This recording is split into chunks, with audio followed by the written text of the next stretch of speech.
Hello, everybody. Welcome back to James and Flav for now. Flav is aghast with new patrons piping up after 2 years of silence. Just chucking a morning in there.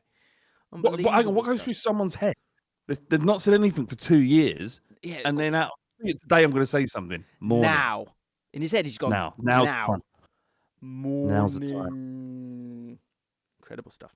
Hello, everybody. Welcome back to James and Flav for now. This is my guest this week, Flav. And a bit of a reset pod, but we have got an idea, so don't worry. We will be talking about every Premier League club. Now, I need our beloved patrons, and you could become one of those and join us for our second podcast, our second Jaffin podcast, where we don't talk about football. If that's not appealing, I don't know what it is. Via the link in the description. And it allows you to be a part of that podcast, but also join us live in the moment, as our beloved Sluggies are right now. Now, what we're going to do is we're going to answer the big question relating to every Premier League club. Now, there's only 20 clubs. 20 clubs. Do you know what? 21, because I want to crowbar in another team as well.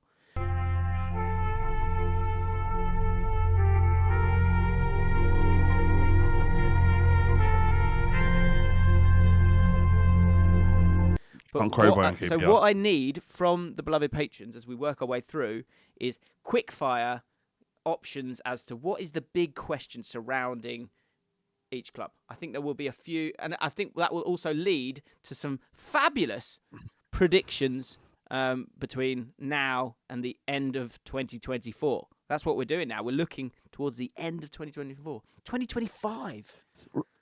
Crazy. So I'm when you talk about 20 clubs and you're like, and constantly I'm like, all right, who am I most worried about talking about? Sure. And like when you throw to Fulham for me, I'm gonna like, I don't know. Oh, who are you concerned What's about? going on there? What talking about? Because I don't know much about them. I'd say Fulham. No, look, they're playing nice football, aren't they? They're fun to watch. They won't be. I'd say Bournemouth for me. Bournemouth for me this year. Maybe Leicester. Maybe Leicester as well. I think I've probably seen the least. So stick around for that. The first team I want to talk about though, Flav, is England. They've only gone and got a German in. I can't believe it. I didn't actually. So I thought that it would never happen. I really did. I thought that there would be. The FA wouldn't be brave enough. That's what I thought. I thought they were trying to think, well, we need a bit of an easier life. We don't really care if we win the FA Cup, World Cup rather. So let's just make it. Let's give everything to Eddie Howe. But they probably went to Eddie Howe and he's like, I'm not taking that job. It's a horrible job. I want a career. I enjoy football management. I'm not going to do this and be hated for 5 years. You're all right, thanks. Potter was a surprise. I thought that could happen, but it was almost like a tap-in. I don't know what Potter's done since leaving Brighton, but no one seems to want him anymore. He's sort of really been left out in the cold a little bit, I think.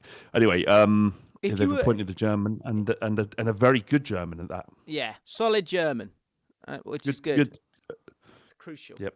I think because you haven't really had your full take on it. My take went out there, and there is a sadness there. Yeah.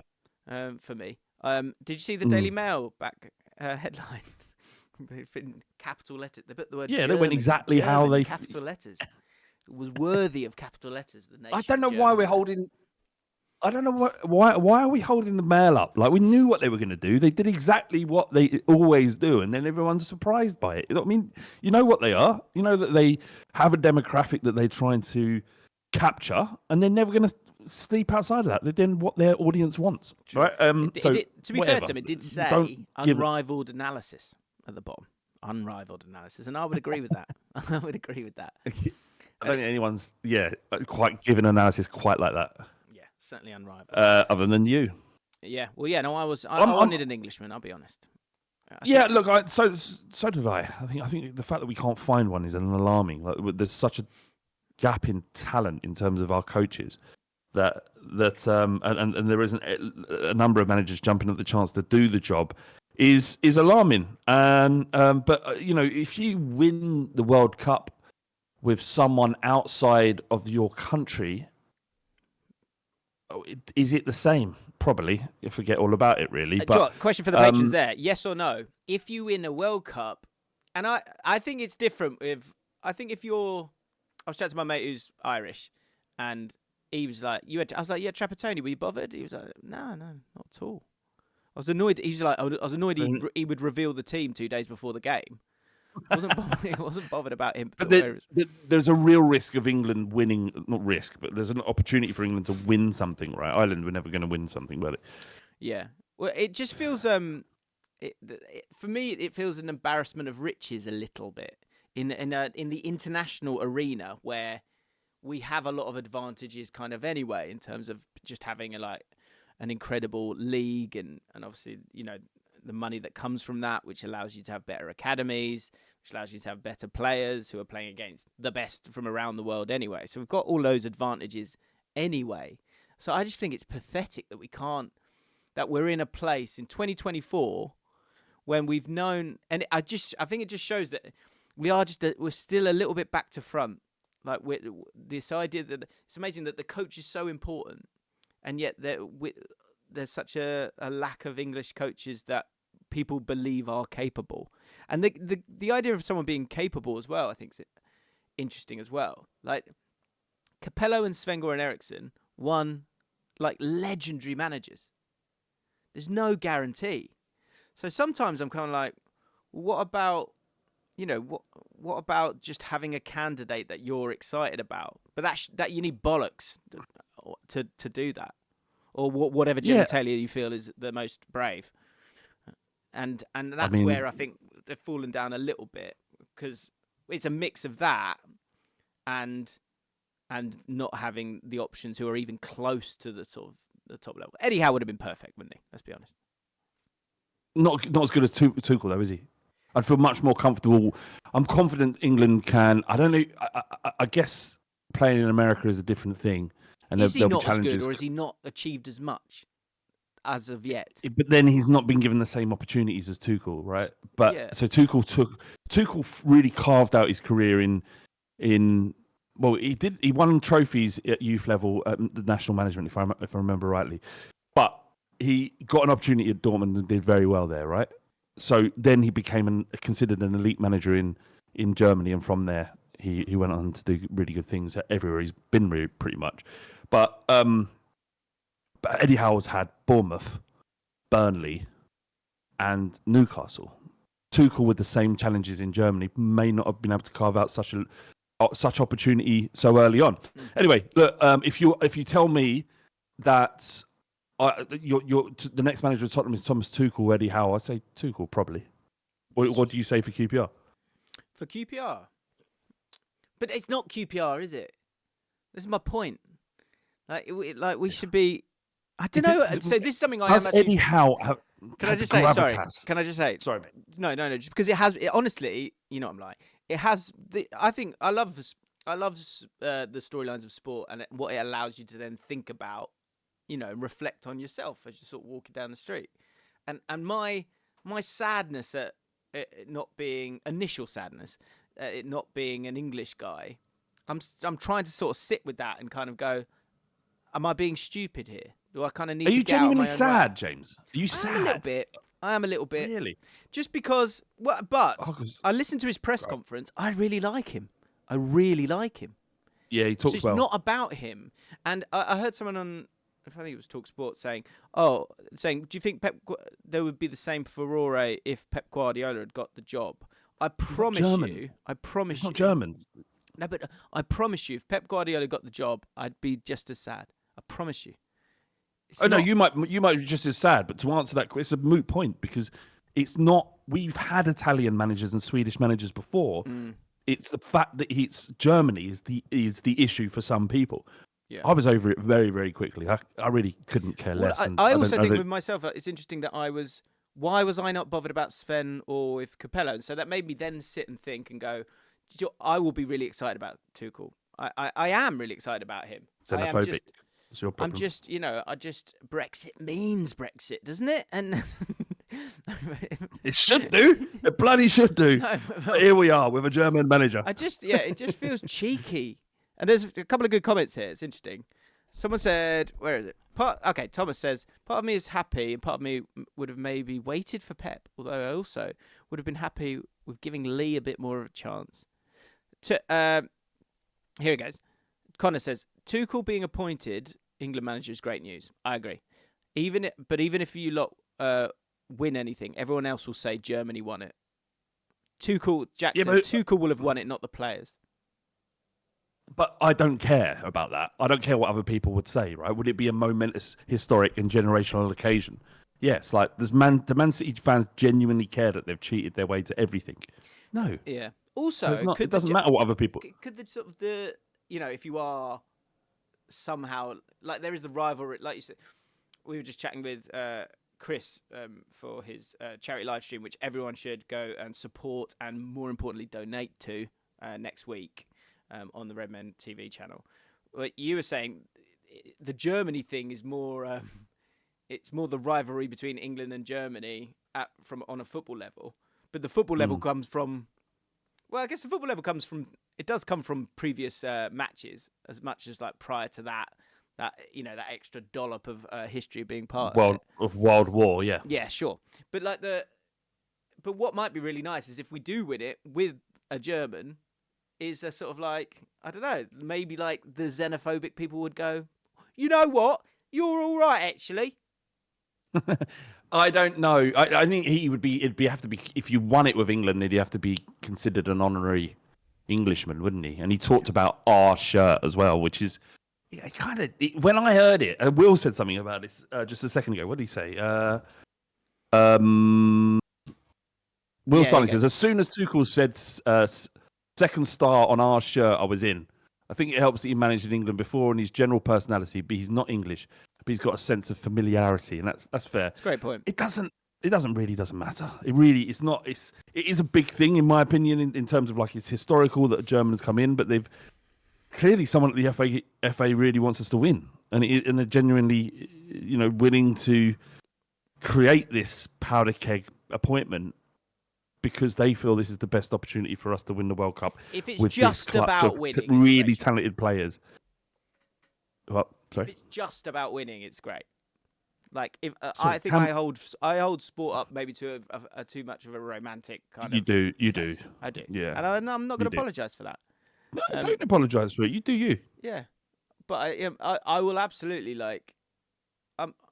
you give him a fair crack of the whip. Like, why wouldn't you? Well, I thought he spoke really well. He's got a lovely little glint in his eye, which I really enjoy.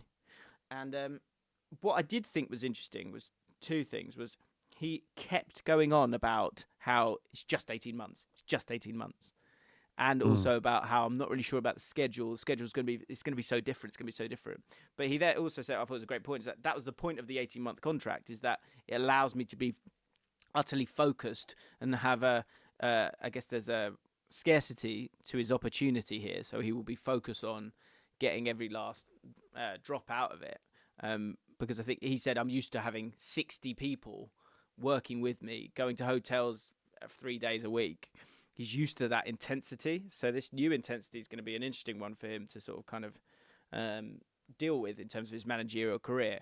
I think I'd be amazed if he stays past 2026. That's the one thing I would say. So again, what's the answer? Yeah, so would I. You think Southgate got a hard time from the press when things didn't go right? Tuchel will be the length of rope on the noose is very short with Tuchel.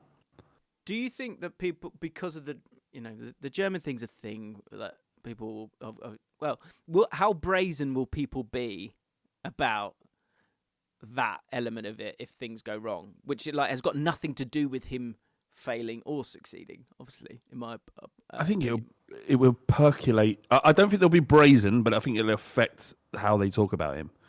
I think most people will be quite careful about what they say in the modern era, and for good reason. Yeah, and but it will feed a lot of people. There's been a lot of they were of a certain age, and I'm not saying they're incorrect, and they might be right, but people of a certain age believe that he shouldn't have been imported based on where he was born, right? And those people will use that to perpetuate an idea that feeds into their agenda, as most human beings do. So, I think, like I said, he's under more pressure than most, but it's an 18-month contract. And you really got to understand, if these group of players are as good as we think they are, now's the time, Yeah, and I hear that. you need a manager who's able to cope with these players and understands elite level sportsmen. So if this is an experiment that lasts 18 months, it might work, it might not, but you've got to give it a go. And I think that's why he's been brought in. Yeah, and I think, as I say, when I'm sort of sitting with it, I'm kind of like, well, I'm not bothered about McCullum at England's cricket. I think my romance is with, obviously, football, as that's my sport.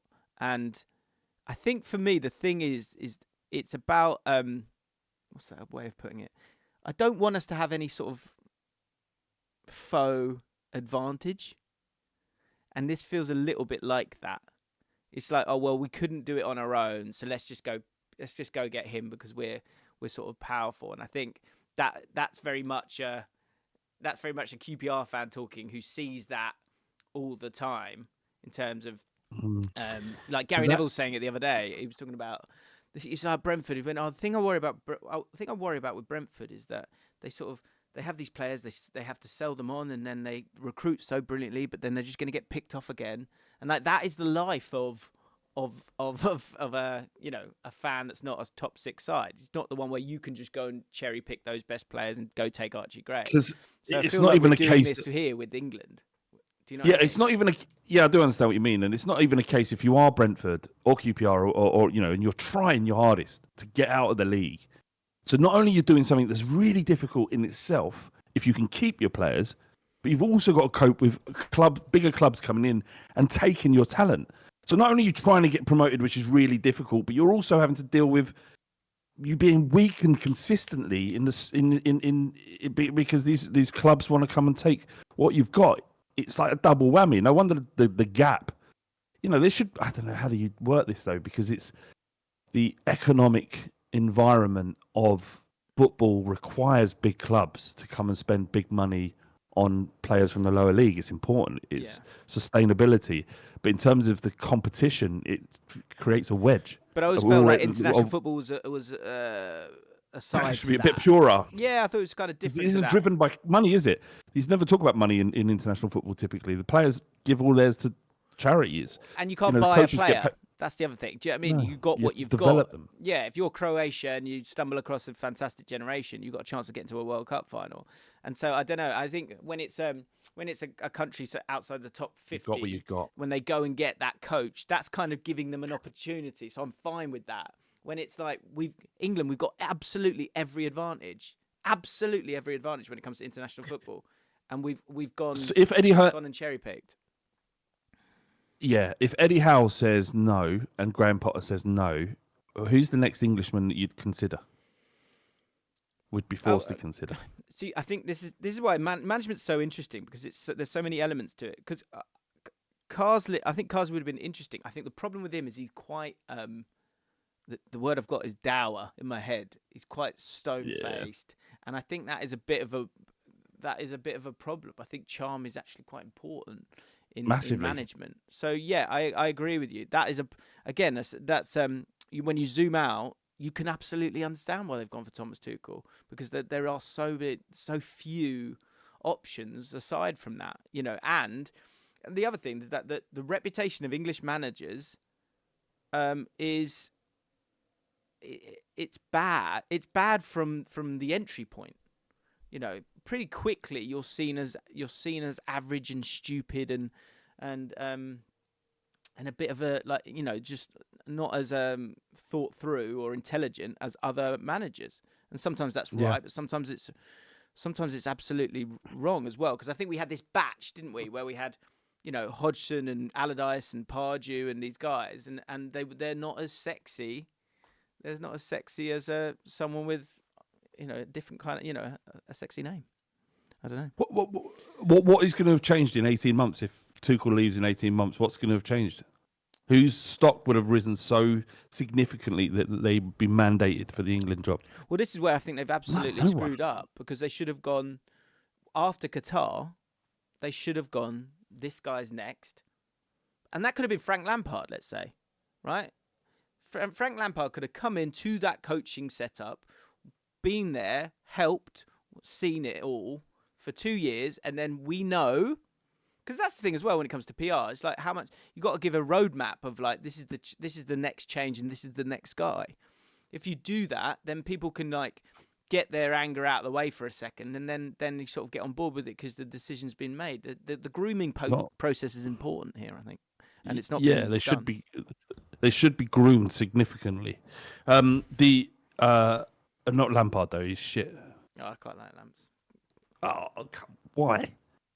I interviewed him recently, and he was lovely. Right. There we go. James and his little tentacles interviewing all these big stars. Frank's a friend. I think he's shit. Fucking shit, Jim. His career is based on hard work and smart and being smart, and I think you can get that across to management.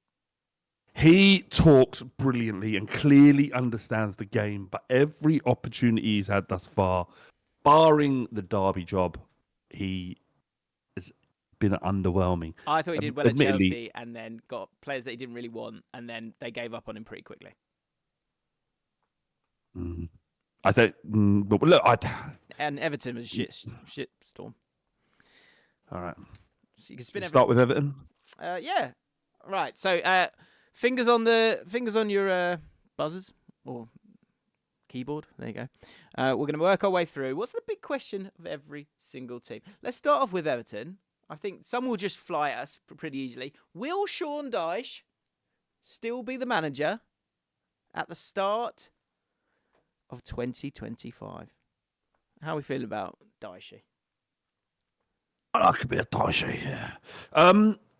Yeah, he will be. He will be. The most important thing is that he is not. That he keeps. Sorry, did we drop out then?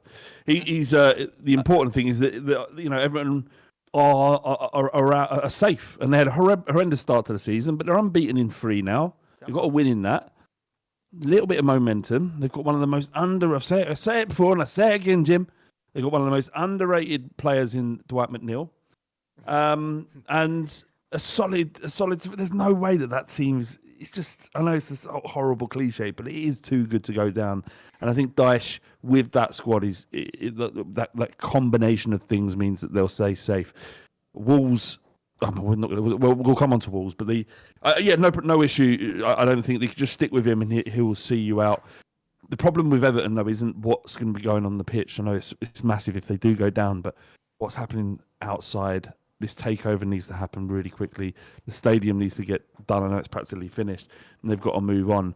But it's a lot of turmoil, and they need stability. And it'll be a massive impact if they get rid of Dyche. I think. I mean, who would you legitimately trust to keep them up? If you're anyone outside of perhaps, if you're Wolves and you get sacked and Dyche is available, you bring him in. If Gary O'Neill gets sacked and Dyche is available, you bring him in. I think Everton, I don't think he'll go. I agree with you. What I will say, so we've got the fixtures in front of us now. Ipswich, Fulham, Southampton, West Ham, Brentford, Manchester United, Wolves is the next. What's that? 6. No, it's not. I can't. 7. 1, 2, 3, 4, 5, 6. Christ, 7. So that looks on paper brilliant. But if you don't get points from that next 5 in particular, that is then he's finished, isn't he? But I think he will, because I think what he's got with that squad and what needs to be remembered in terms of new ownership and bringing in a new guy is that the profile of that group is quite structured and is kind of built on not a lot of money, but for Sean Dyche. So if you get rid of Sean Dyche, then bringing in someone else, they're going to try and play different kinds of football, and it's not going to work. And so with Lampard was trying to play football, and it just wasn't working. So he then tried to be pragmatic, which is kind of against his nature, so it didn't really work. Which I think Sean Dyche, here's a bit of a prediction. Sean Dyche, in the next 5 games, will secure 9 points. He'll win 3 of them. Big time. Yeah. Big time. Just quickly, someone... Remember they've lost Onana as well. I mean, it's a significant loss. Yeah. Well, they wasn't really playing that much. Crystal Palace next, guys. So get Crystal Palace questions in the chat. What are you going to say, Flo? Well, just say Thomas Martin says we'll go for Carsley. I can see that. When all the dust is settled, new manager goes in. To say what you like about Carsley and his inability to speak properly in front of a microphone without getting himself in trouble, right? But it's football. We've all been there. Yeah, his football is quite exciting. Front foot, England. He tried to get England playing a certain brand of football, and obviously it's a different thing. But I think in club management, when he gets time with coaching, I can see him at Everton, and I think he'd do a good job. And Everton fans would actually see a brand of football that they want to enjoy rather than, or they're going to enjoy rather than what they've been forced to watch over the last what it feels like forever. A million years ago, he was at Brentford, and he was essentially I think he was interim there, right? This is before maybe Thomas Frank, and they basically he would straight away was like, I don't want this job. I don't want this job. Which is it's quite an alien thing when someone gets an opportunity. Is that what he said? Yeah, then. So that's what he does. Yeah. Well, what does he want to do? I think under-21 forever. I think he likes the under-21s. We can just sort of quietly go about his business, play beautiful football quietly. So I wonder if I think he obviously wants to be a manager, I guess. But at some point you got to jump into the fire, Lee. For God's sake. But he might not want, like you said, he might not want the exposure. He just loves the game. He wants to do his bit while developing young players outside of the spotlight.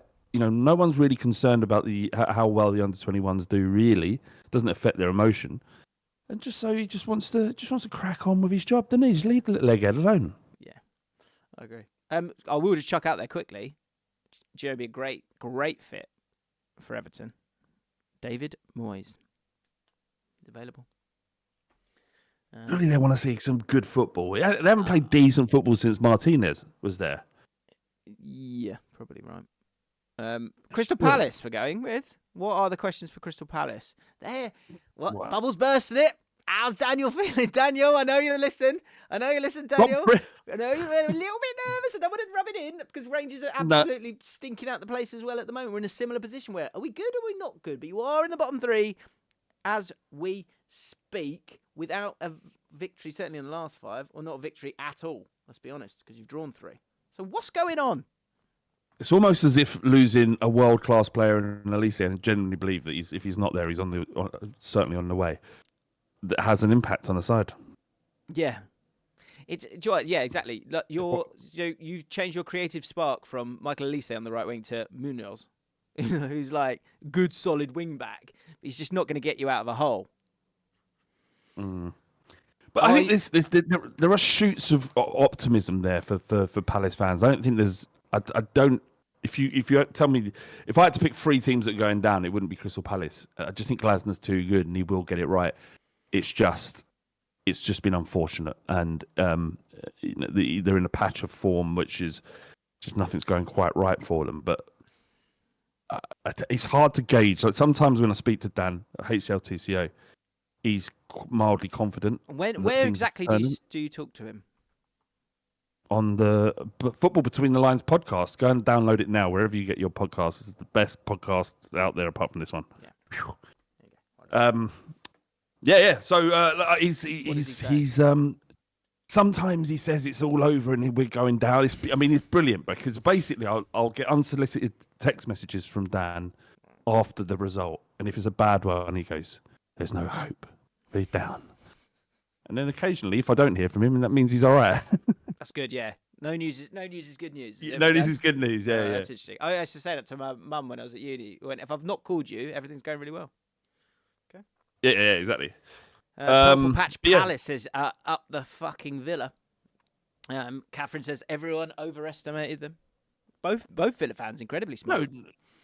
No, hang on a second. They last season, it was evidence-based. They were fantastic. But they had Elise, Eze. You got Mateta up front, banging them in. They've got a problem with Mateta as well at the moment in that he wants to sign a new contract for a lot of money. He's got a very inflated idea of his ability and his position in the ecosphere of strikers in the Premier League. And Palace are like, you can imagine Palace are going, we're not going to give you that money, Mateta, right? You've had 6 months of decent form. Can't just tuck your shirt in and now get bumped up by 50k a week. you mad?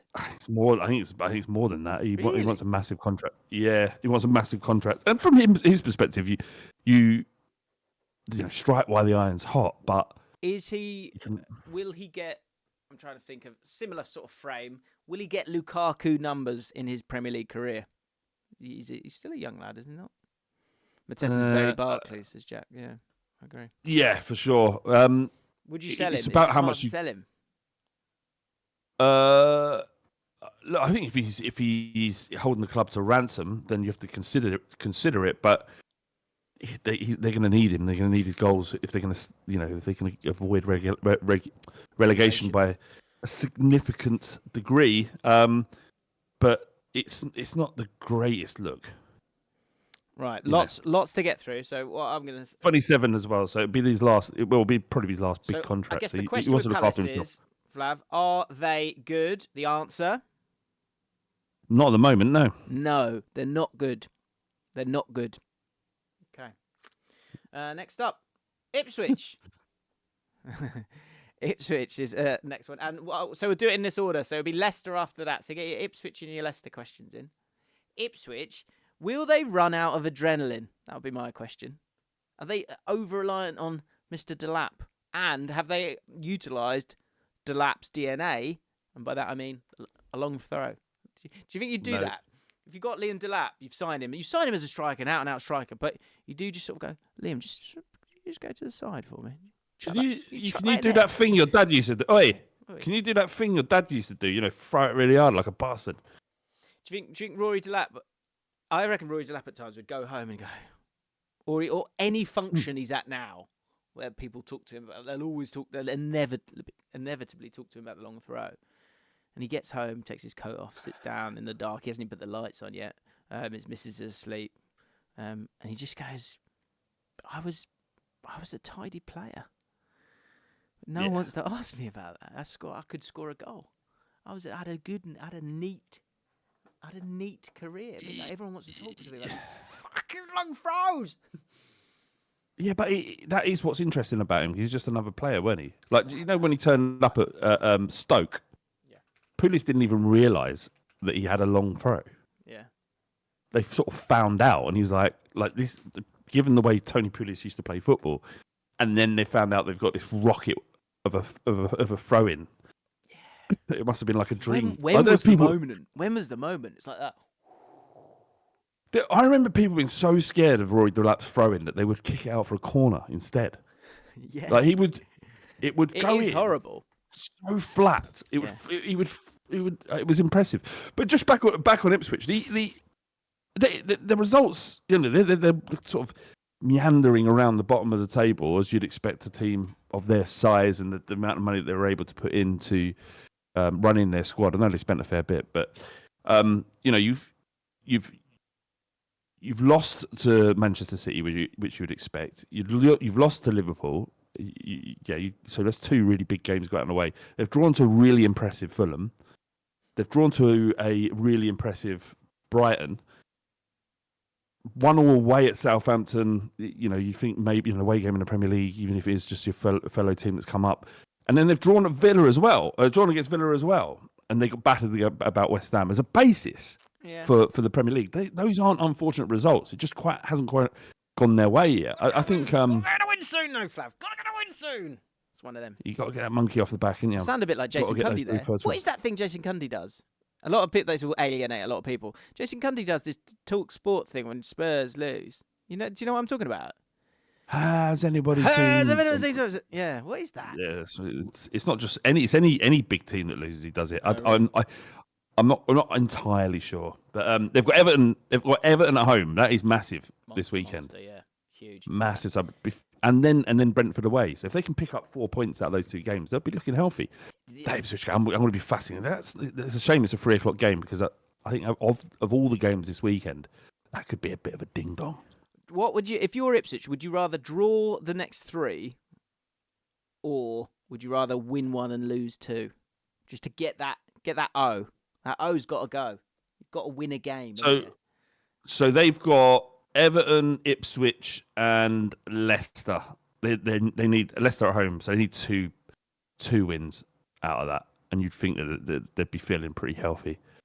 Then they've got to go away at Spurs. Right. Good piping. What did we answer? What was the question there? I can't remember what the question was. What was the question? Are they good? Smooth on. Are they good? Will Kieran McKenna's stock drop considerably by the end of the season if they finish in the bottom three? Will they turn? I think people expect Ipswich to go down. So as long as they make a fight of it, I think his reputation remains intact. If he keeps them up, he goes through the roof. But the actual question should be, if he keeps them up, should he go? And the answer, James, we'll both say it after 3. Should he leave if he keeps Ipswich up this season? 3, 2, 1. No. Yes. Okay. Will Starling says teeny tiny Ipswich, which is a long-running joke from the Great Touch for a Big Lad days, where there would be one team that would be the tiny little caged bird that we've got to look after, the tiny little Luton or Bournemouth or Ipswich. You could barely breathe in the Premier League, so we just wish them the best. That's Ipswich, who spent a lot of money. Let's let that be remembered. But good luck to them. Leicester. Sam Threadgold. Leicester, are they back for good? I think similar question with Everton. Will Cooper survive? I know what you're thinking, Flav. I know what you want to talk about. I know what you want to crowbar in. Go for it. Well, I'm not. No, actually, I don't think you do. I don't think you do know. Leicester City. Let's not forget, right, that Leicester City are a club that cheats to get an advantage in a football competition. Right. That's. So if we're throwing it at Man City, we've got to throw it at Leicester. Okay. Just because they got off through a loophole doesn't mean they didn't cheat. It just means that they found a way round cheating. Right. So I just want to make that out there because everyone was sort of celebrating. Leicester, oh, brilliant. Look at them. Look how they cheated and got away with it. Bravo! They got great lawyers. Found a loophole. Yeah. Problems. The Premier League. Premier League shouldn't have allowed that loophole. No one said, "Hang on a second, the clubs potentially could have gone down because of the way you behaved." So, fuck Leicester. Okay. They have got that first victory. Got in the last game. They Southampton next. They got a solid run of games. Will Cooper make it to 2025? That's my big question. Oh. Yes. Yeah. Southampton, Forest, Ipswich, Manchester United next up. Then Chelsea, Brentford and West Ham. Good run of games. I think he'll go in mid-December. There's my prediction. Which it feels harsh. It's someone's life, isn't it? He's a person. But I can't help with how I feel. But shouldn't you just give it? He has the experience of managing in these situations. He's got challenges that are significant compared to other teams in the league. The squad's okay. He's got a midfielder. Yeah. The squad's okay. He's also got a midfielder, Skip and Winks, and which again should be good enough to stay up. But it's a case of whether or not there is a momentum that feels like it cannot be changed with the current setup. If he's bubbling along around, picking up, 5 points in 10 or 12 for until Christmas, you kind of stick with him. If you're getting smashed like Gary O'Neill is at Wolves, then you got to look at it and go, despite him being a good manager, we've got to make a decision because this is only heading one way. So as long as it's competitive, we stick with him, surely. Okay. Man City next up. Will Pep sign the damn thing? Will he stay for one more season? I think the latest reports I've seen is that he's going to sign for one more year after this year.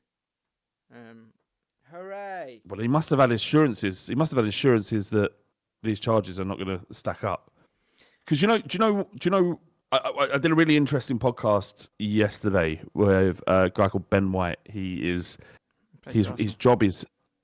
Yeah, so unfortunately the same name. But his job is he basically consulting in asset management. So eventually when big takeovers happen, he advises companies after the fact about how you move forward and what to do. So he has a keen understanding of the machinations of the footballing world that exists outside of the pitch.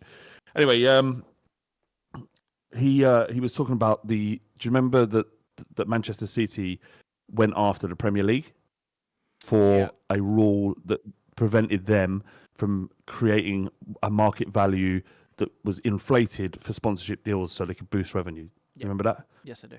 They never got that. They didn't win that fight. They in this case, they won on 2 or 3 accounts against the Premier League and lost 27, but no one reported that. They got absolutely battered. But what was reported is that Man City make significant win against Premier League. That was what the headline was. The reality was they got smashed all over the place in the courtroom. What they did manage to do was not change that rule. That's still going to be against the rules. You cannot just create inflated sponsorship deals, right? But what they did do, which I'm grateful for, is owners can't just lend their clubs money interest-free, which is what Kroenke did at Arsenal. He gave them £200 million and he just said, more or less, the club can pay me back as and when they see fit. Right. And there's minimal interest, almost zero interest. That now is because of Manchester City's fight with the Premier League is against the rules. So Arsenal will have to, from this point onwards, find 5% of the 200 million, which means they have to find 30 to 40 million pound, or something like that, over the course of a finite period, based on this new ruling. So a guy can't come in, say at Newcastle, and say, "Well, we'll give you 500 million pound. You can pay us back as and when," and that be classed as revenue. That's against the rules. There needs to be a 5% levy on that. So basically, it's all bollocks. Okay. And Manchester City could well get absolute piping. So, but this is a long way in the court. So this is a long way of me describing or answering your question whether or not Pep should stay, because they must know something that we don't. Fine. Or is it? Are they going to get relegated? And he doesn't want the bad optics of not, of leaving. So lets him go down. He's already said, "Look, I'm knackered, but let's get you back up." He gets one more trophy by winning the Conference North, and then he sails off into the sunset. Maybe that's it. Maybe he wants one more year so that he can take over from Thomas Tuchel. What's he going to do? Why do another year? What are you going to prove? Is your stock going to rise anymore? Are you going to be respected anymore? No. He loves the game, doesn't he? Bugger off. He loves the game. I saw a clip of Luca Toni. Somewhere else. I saw a clip of Luca Toni he's having a drink with Pep. They're obviously mates, and he said he's filming him going, "You've ruined football, creating a false 9. I couldn't get a club for 4 years because of you." I do just want to reflect on Rory Delap just super quickly. 14 years in the Premier League. All he's known is for a throw. 37 games, 27 games, 24 games, 28 games. Why do you care about Rory Delap so much? I just feel like that I think legacy's interesting, isn't it? And his legacy, I think it must be sad for him. Anyway. Yeah, I'm sure he's worried about that, but being a multi-millionaire, all he's known is about throwing. Maybe he is. Is he still multi-millionaire? Manchester United. Will Ten Hag make it to 2025? No. I mean, yeah, probably will, but he shouldn't. It feels quite clear that like the Tuchel the Tuchel element in all of this is I'm fascinated to know what the final truth is, because the Guardiola like getting the England job thing was sort of hot news for about 24 hours, and then all of a sudden Thomas Tuchel's like taking the gig. Like I want to know when was Tuchel kind of alerted to the England job? Was it before the chats with Man United or after the chats with Man United? What's going on? I'm confused by that. But I just don't think he fits in their model, Tuchel. Yeah. I don't think Tuchel fits inside the Manchester United model. I genuinely believe that they want someone who understands it and will be compliant in their position. And you think that managers as strong as Tuchel, as Pochettino, there's a clutch of managers that are good enough to manage Manchester United and are able to, but for whatever reason, coming from Ineos, they're not right. So it's something, and Ten Hag I don't think is right as well, but he's kind of just biding his time. Like if I'm Ten Hag, I mean, you don't do this, no manager does, but at some point the integrity is like, do you want me or not? Like what am I doing here? Like how motivated? You can't. No manager can leave now. That's 16 million. That is irresponsible to your family. But what I'm saying is, are you going to get a motivated coach that wants to do the best for your club if he knows he's not wanted? And that's the situation it feels like for him currently. when a question's going to be asked of Ineos from Man United fans as well, they're letting a lot go, I think. And I know that's because they're not the Glazers and they're happy to get rid of the Glazers, but Ratcliffe is brutal. He's brutal. Giving Fergie the elbow. In the way he's gone about He's made Fergie redundant. Brutal. I mean, I don't know. He's been paid millions of pounds a year for what? To be an ambassador? I don't necessarily hate it. Basically, to be a camera, to be a cutaway at games. That's essentially what he's doing, isn't he? He's a pressurised cutaway that doesn't help the narrative of what they're trying to get out of. So maybe it's smart. But it's not a good look, is it? It's not a good look. No. And Jack says, in fairness, Fergie was making 2.6 million a year. Oh, wow, that is crazy. I mean, there are managers in the Premier League that are probably on about the same. Russell Martin probably is on about the same. So they're doing all these things. These this is on the back of sacking all these staff members that may or may not be doing anything, and not allowing them access to I can't remember what it was, what the privileges that they had previously that are no longer afforded to them. Making cost cuttings where, given the size of the football club, are insignificant, and while building a £2 billion project. It all just feels a bit like, and with an absolutely zero proven track record of being successful in football, there's no guarantee that this Ineos project is going to be successful at all. We did a format for the pod. It's out on YouTube now. We did a cut down version of it. It was two truths, one lie. And one of my truths, which caught them out with, was I think Erik Ten Hag will be the manager of the last game of the season, and I think he will. For the full answer of that, go check out that video. But I think the optics are a big thing for these guys. And Connor makes a good point, actually. It's interesting. Ratcliffe wants Erik Ten Hag gone, but he doesn't want to overstep as an owner because he did it at Nice, and he wants to let Barada and Ashworth run the show. I think it's more than that as well. I think money's a big part of this. And the thing that's crucial, I'm going to kind of give it away now, is they will be judged on their first appointment, not their first sacking. So they've got to get that right. Yeah, that's fair. Right. I'm not judging them. I'm just saying currently they're just coming across as a bit like arseholes. Newcastle, Nottingham Forest and Southampton are the next three. Get your questions in. Will Newcastle end the year in the top 6? Would you like to see the table? So the games they've got coming the table. Up. Okay, they've got Brighton, Chelsea, Arsenal, Forest, West Ham, Palace, Liverpool. Tough run of games. They are currently 7th. Top 6. Yeah, I mean, they've got... I know this is a really boring answer, but at this stage, after 7 games, they've got as good a chance as any of us, really. Do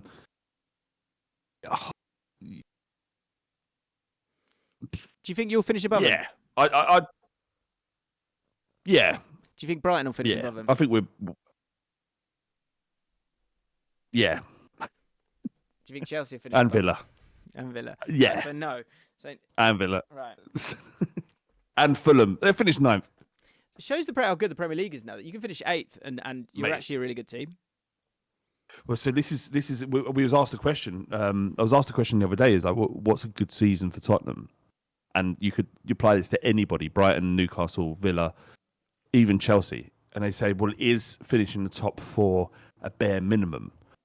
But with the quality of the squad currently, it cannot be anything. You cannot just say that because it's so difficult to finish in the top 4 that you could be playing as well as you possibly can play and not finish in the top 4 because of the quality elsewhere. You're still seeing progress. Like Newcastle could still see progress and significant enough to give Eddie Howe a good season, consider it a good season, and not finish in the top 4 because of the standard up there at the moment. So it's kind of too binary a way to look at it. There are 4 teams that are good enough to finish there. Right, you couldn't answer that question. Did you know the answer to the question? I think it is, Flav.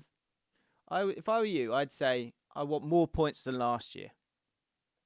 Yeah, that's progress, isn't it? Exactly. You're 66. I would say if the aim should be 70 points. I think if you get 70 points and you finish 5th or even 6th, you go, well, we're moving forwards. And we're certainly not going backwards, which I think is probably as big a fear as anything else. Okay. So Newcastle won't be in the top 6 come 2025. That's the answer we've given here. Okay. What did we say was next? I think I said Forest. Okay, here we go. Jack says Chris Wood can hit 14 goals this season. That's not a question. Thanks, Jack. Fuck's sake, this guy. He's piggybacking a little bit off mine, and so why is he talking about Chris? Was he talking about Chris Wood at the start of the season? No, no one was. I was. Very true. Actually. No, you went early with that. Who's the top scorer at the moment? Obviously, well, the question you said to me was who was the most important players in the Premier League, respective of their football clubs. Yeah. And Chris Wood, I said it was in the top 3 most important players. Like his goals could keep Forest up. We didn't know how good they were going to be defensively, but yeah, man, he's it's just a big oaf who knows where the goal is, isn't he? That's what you want. He's got 4 goals.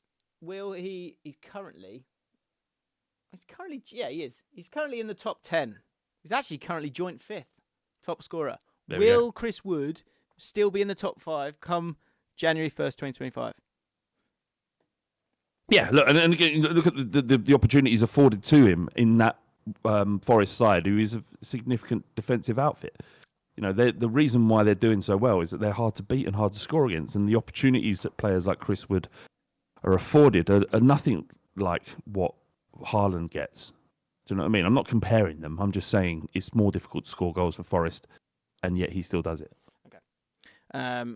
Jack Kirby says, how many would Chris Wood? I don't think he will be in the top 5, and I think he'll be on 8 goals by the turn of the year, which is still a strong, solid return. Southampton. How many goals does he end with? He'll get 14. Can you get 14? Yeah, he'll get 14. 13, 14. Yeah, 14. Yeah.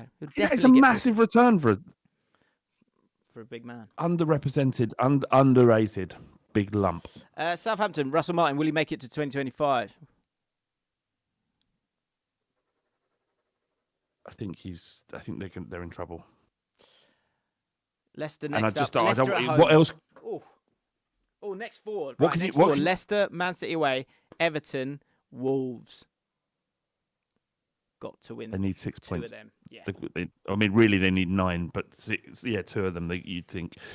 But how can you talk about Southampton with just repeddling the same thing that everyone else is saying? Is that the way he plays?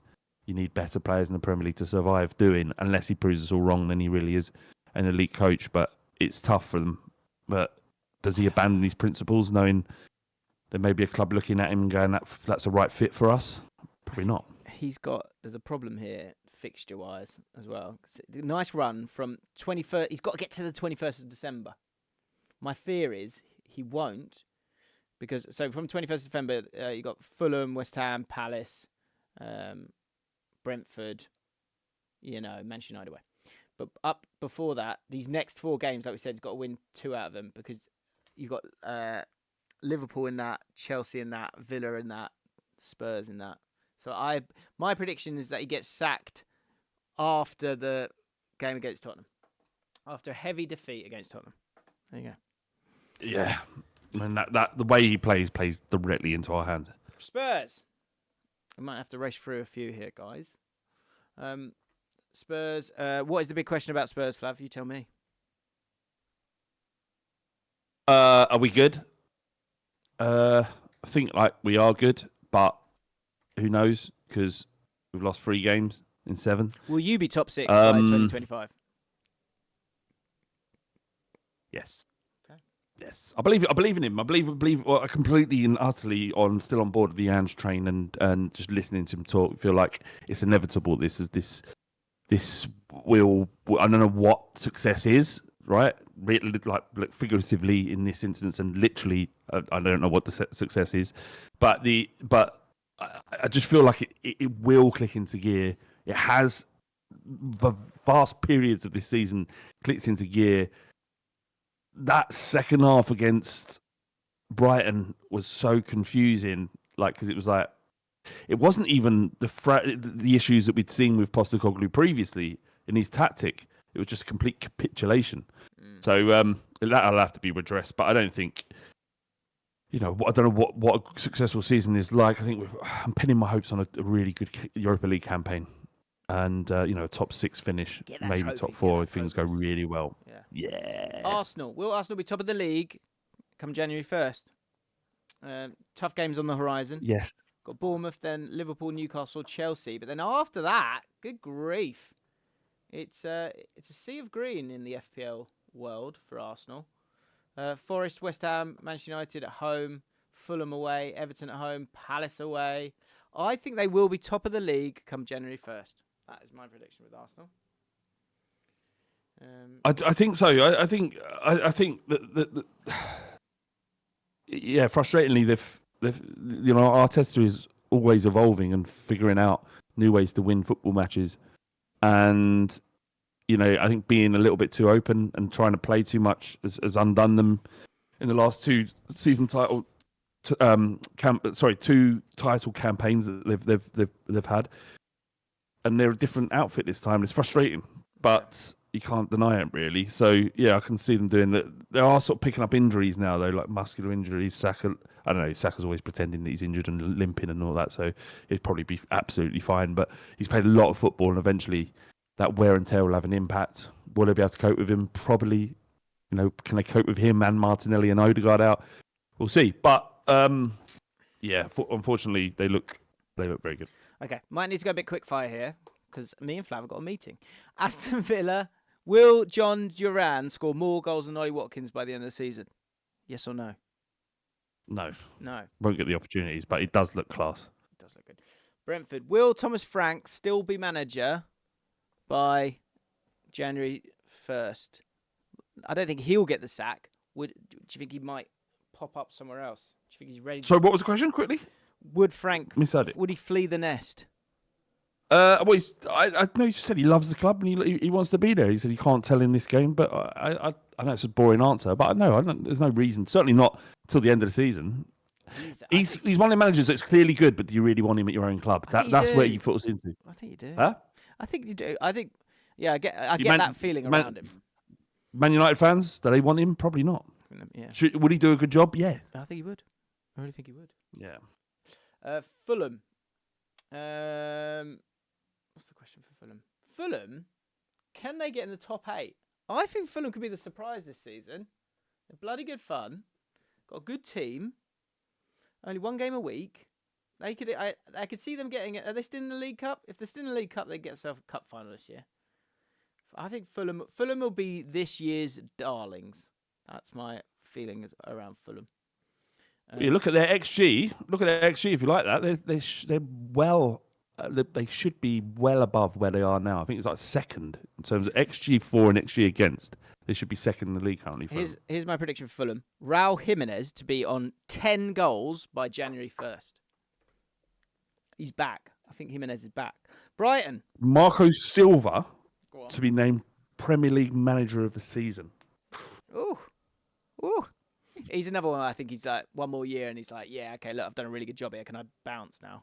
I want. Yeah, and we know that's within his wheelhouse to say that sort of stuff and do that. You remember what was he at Watford for 11 games and Everton going, can you be our manager, please? And he was like, yep. Yeah, true. But again, he's got an easy, nice life there at Fulham. Brighton. Will Brighton be in the top 4 come January 1st? Bournemouth, Southampton, Fulham, Leicester, Palace, West Ham, and Brentford is in the next. Oh, that's a nice run, isn't it? Could be. Yeah, they're really good. In that. That's such an opportunity to give yourself a proper chance. Yeah, they're really good. Yeah, Minto as well. I didn't obviously know much about him before Spurs, and like every time he got the ball, you're like, oh, for fuck's sake, geezer. For fuck's sake, where do they keep doing it? Like, no one even. There isn't a single person on this planet apart from the team that he's playing for and his mum and dad who knew what Minter is or was. Yeah. And then Brighton came in and went, no, he's class. Let's get him in the Premier League straight away. And then you're like, well, who is he? Where did he come from? They're now he's like one of the best. Well, man. That's like, yeah, they're great. They're great. So I think they will. I think they're going to remember this year. They'll be in the top 4. In that first half against Brighton, we battered them. You forget about it because of capitulation, but we absolutely battered them in that first half. Liverpool. Oh well. Belaby, yeah, Paul McClone said Belaby. He's so good. Where did he find all these players? He's so fucking good. Liverpool. Who will out of VVD, Trent, and Salah? Who will sign between now and January 1st? I think for me, obviously Trent is crucial because of his age, and he's still got so much football to play at the top level. I'd sign Van Dijk because he's also class, and that centre back is just a rock there. Yeah, give him a couple of years. Salah feels like the one that needs to be let go. I think Just only Van Dijk will have money signed by January 1st. That's my prediction. Is your Trent? You look at the injury to Carvalho, and you think there's an opportunity there. There is. Not yet. But how long's he? That. I think you got Trent's agents have got to be pushing as hard as possible. I think for the big bucks. It's difficult for Liverpool because they've got to say, well, we got Real Madrid there, and they're going to pay X amount. You've got to at least match that. Yeah, it's tricky. West Ham, Lopetegui, will he make it to January 1st? It's a simple question. We've said it a couple of times here, but it's a good one. Yeah, you've got to spend all that money. Of course, you've got to give it to. Yes, he should be. Okay. Yeah, I think it's getting a lot of new signings. Give him bloody time. Good manager. It's just that I think they kind of thought that they were going to see a different brand of football, and it isn't what they'd hoped for. You get David Moyes out, and then you're thinking, right, we're going to see something now. And Lopetegui's, I don't know, from what we've seen so far, he's perhaps not too dissimilar from what Moyes was doing. However, great win against Ipswich recently, and obviously they always do well at White Hart Lane. We play them 12:30 on Saturday morning, so Saturday lunchtime. Bournemouth. Are Bournemouth this year's steam team? By that I mean no one's really ever looking at them. They just seem to be looking through them. I would say yes. Well, they had a great. Who did they beat 3-1 at home? Was it Southampton the other day? Yeah, great game. Played really well in that. Semedo. Is it Semedo? So No, what's his name? Semenya. Yeah. Semenya. Yeah. Semenya. Football podcast. Yeah, he's a baller. He looks very good, and we know how good Areola is. So, absolutely no issues. No issues there. Finished 10th. In my prediction for Bournemouth, they will lose 5-0 to someone between now and January 1st. Chelsea, second to last, and then we've got Wolves. Chelsea. Maresca's doing well, isn't he? He's doing bloody well. Doing really well.